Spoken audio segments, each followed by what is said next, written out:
Di bawah langit serambi Mekah, di antara lembar-lembar hikmah, tersimpan jejak tinta peradaban dari daun lontar, manuskrip tua, hingga buku-buku yang tak lekang waktu.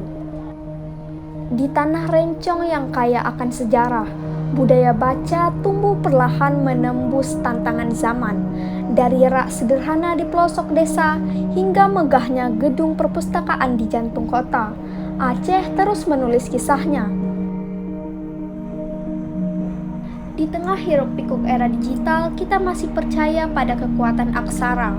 Dari perpustakaan sekolah hingga pojok literasi di Menasah, semangat membaca terus dijaga seperti pelita di tengah gulita. Perpustakaan bukan sekedar bangunan, tapi jiwa yang menyimpan ribuan kehidupan. Di sana kata-kata tak hanya dibaca, tapi direnungi, dimaknai, dan diwariskan. Zaman bergerak cepat, waktu tak menunggu. Kini kita tak hanya mencium harum kertas, tapi juga menatap layar, mencari makna di balik algoritma.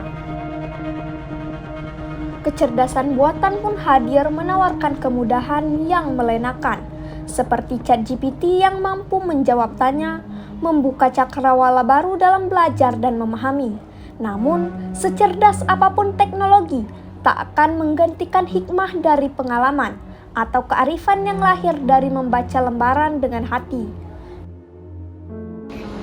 ChatGPT itu memang kita tidak bisa menutup mata terhadap kehadirannya. Kemudian kita juga tidak bisa pungkiri bahwa ada teknologi yang super canggih seperti AI akan hadir di dalam dunia pendidikan. Saya biasa menggunakan ChatGPT untuk mencari inspirasi menulis atau mencari ringkasan materi. Awalnya iya, saya mengandalkan ChatGPT, tapi sekarang saya justru membaca lebih banyak dibandingkan penjelasan ChatGPT untuk memperdalam dari bacaan tersebut. Kalau membaca buku itu butuh waktu lebih lama, tapi informasinya lebih lengkap dan mendalam.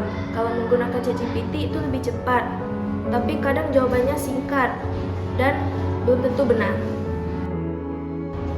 ChatGPT tidak bisa menggantikan peran buku sebagai peran utama dalam belajar. Namun ChatGPT bisa digunakan sebagai alat bantu, pendamping belajar, atau mencari informasi tambahan.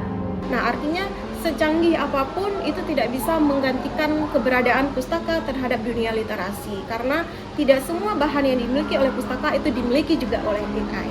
Namun di dalam proses pembelajaran, literasi dan lain sebagainya, saya selalu menekankan kepada siswa bahwa ChatGPT itu dapat digunakan tapi dengan bijaksana. Artinya tidak mematikan kreativitas dan inovasi siswa dalam berkarya.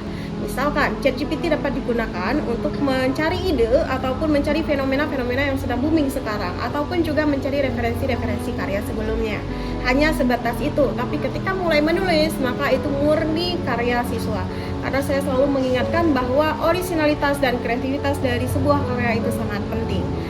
Kalau misalkan kita bergantung pada AI, itu juga bisa menyebabkan plagiasi dan kreativitas dari siswa itu sendiri bisa mati. Saya pernah merasa terlalu bergantung pada ChatGPT, namun sekarang saya sadar bahwa penggunaan ChatGPT itu harus dibatasi. Kita juga harus membaca dari informasi-informasi lain, seperti buku, jurnal, atau artikel. Jadi kita harus menumbuhkan kesadaran kepada peserta didik bahwa ide yang mereka punya itu lebih penting.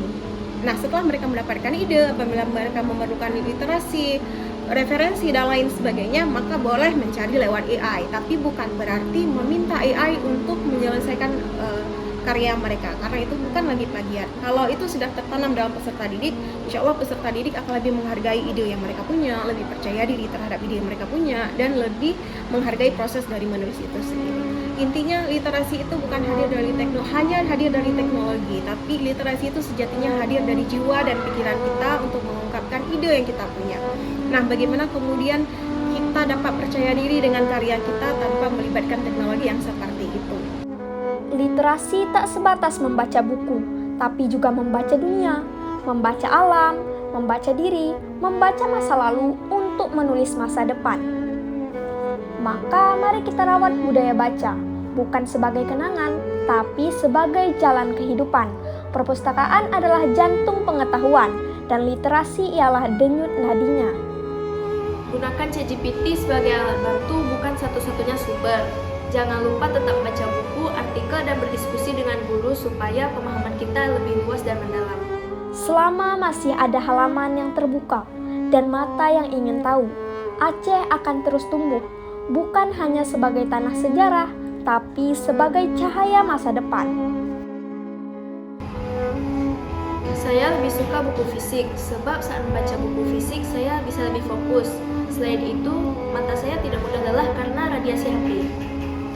Biar AI menjadi alat, bukan pengganti akal.